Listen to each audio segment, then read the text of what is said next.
In the world of underground racing, few names carry as much weight as Chuck Seitsinger, a man who didn't grow up in a luxury garage or attend elite racing academies. Born in Oklahoma City on February 18, 1970, Chuck's childhood was ordinary, but his passion was extraordinary. While his peers played games and chased trends, Chuck was chasing horsepower, fascinated by engines and driven by grit.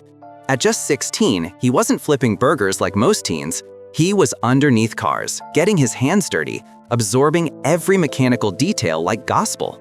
No formal training, no shortcuts, just pure obsession.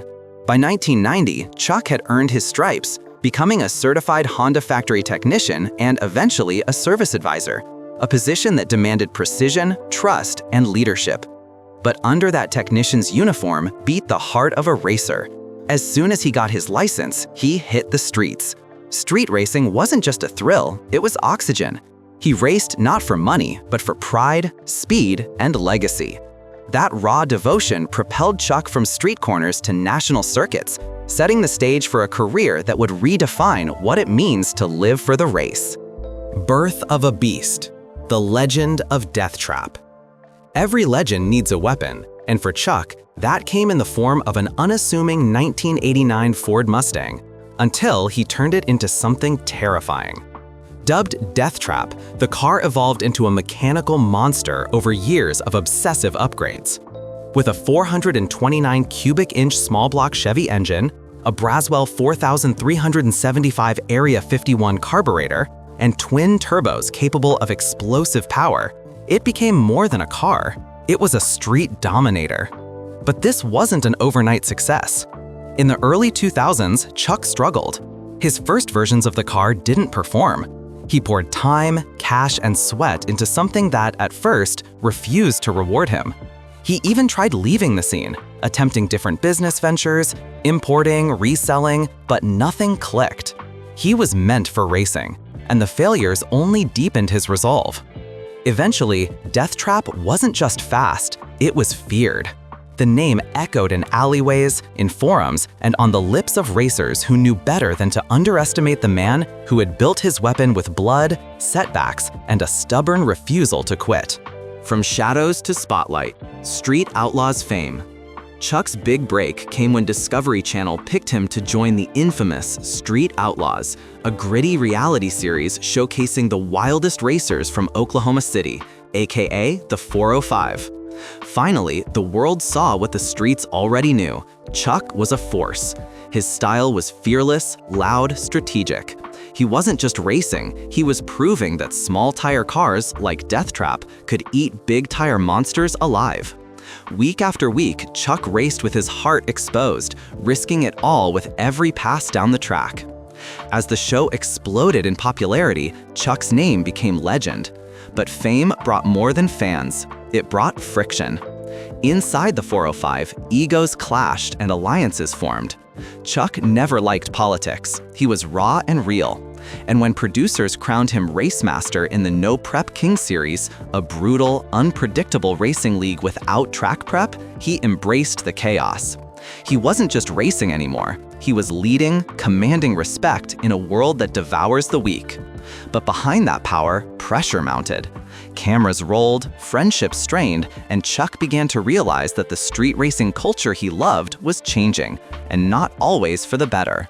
Fallout with Big Chief, 20 years erased in seconds. For 2 decades, Chuck and Big Chief, real name Justin Shearer, stood shoulder to shoulder, not just as racers, but as brothers in arms. They celebrated wins, survived losses, and upheld a code of street honor. But that bond exploded in one dramatic moment. During the final list race of the season, tensions reached a boiling point. Chuck sat at number 1, Chief was clawing his way up, and alliances began to surface, particularly between Chief and Murder Nova. To Chuck, this wasn't strategy, it was betrayal. He saw behind-the-scenes scheming as a violation of the street code. One man, one car, one shot.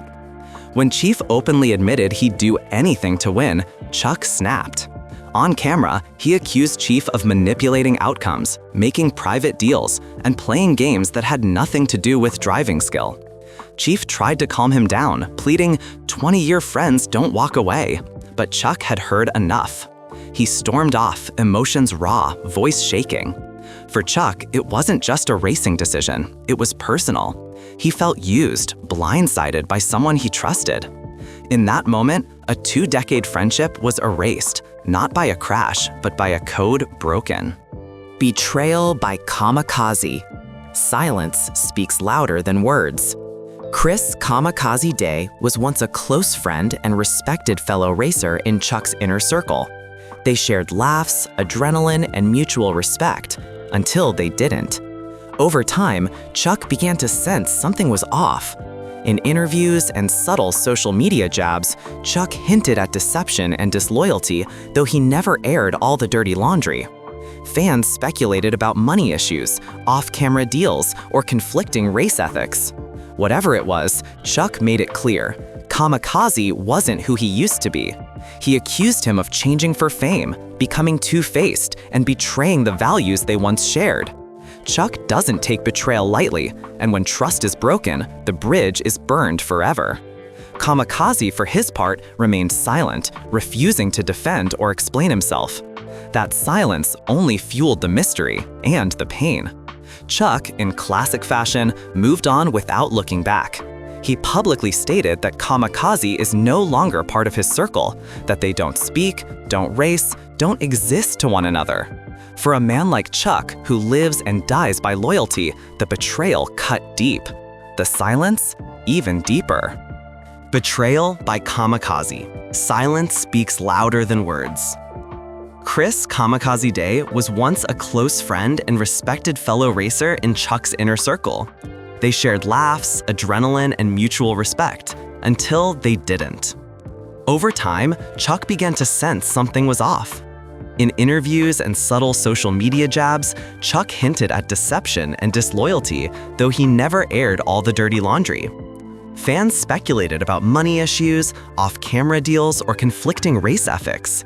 Whatever it was, Chuck made it clear, Kamikaze wasn't who he used to be. He accused him of changing for fame, becoming two-faced, and betraying the values they once shared.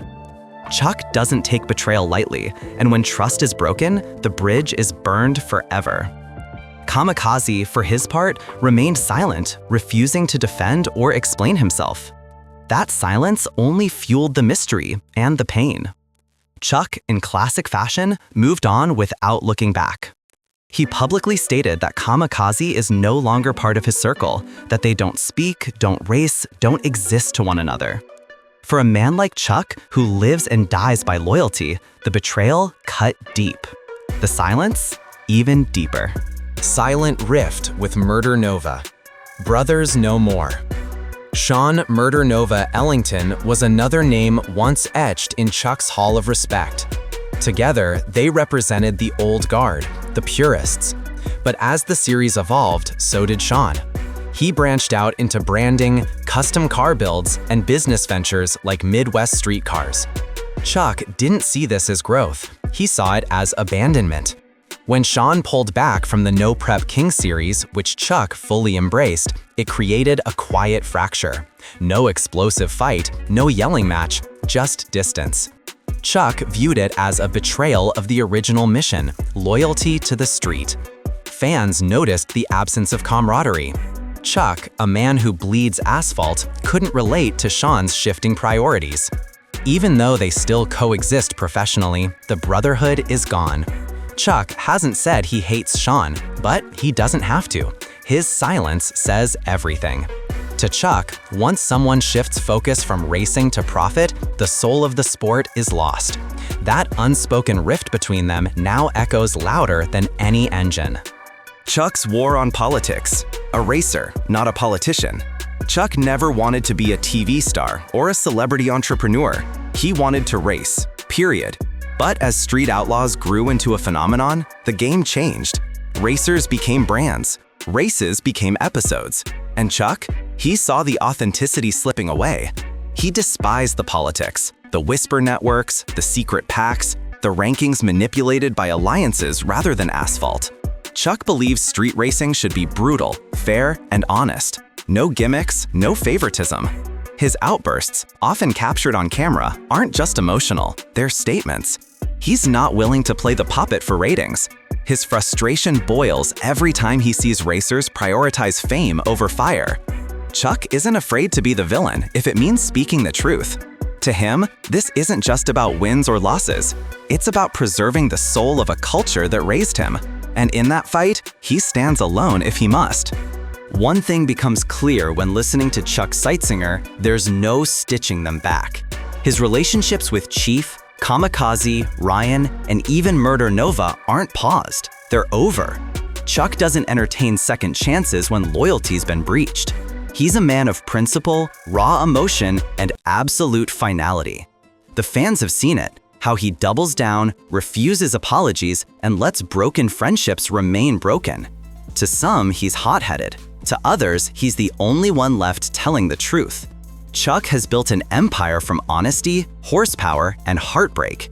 And while the price has been high, he pays it without flinching. In his world, respect is everything. Once it's gone, so are you. Redemption or revenge: Chuck's unfinished chapter. As Street Outlaws continues to evolve, one question lingers like smoke after a burnout. Will Chuck ever reconcile with his old crew? Will fences be mended, or will rivalries deepen? Fans debate it endlessly, but Chuck? He doesn't chase closure, he chases finish lines. Yet beneath the tough exterior, there's a man who once believed in brotherhood. A man hurt not by losses, but by betrayal. The drama isn't just fuel for the show, it's real, raw, and unresolved. Whether he mends those bridges or burns the rest, one thing's certain: Chuck Seitsinger isn't done writing his legacy. And if the past is any clue, his next move won't be quiet. It'll be explosive.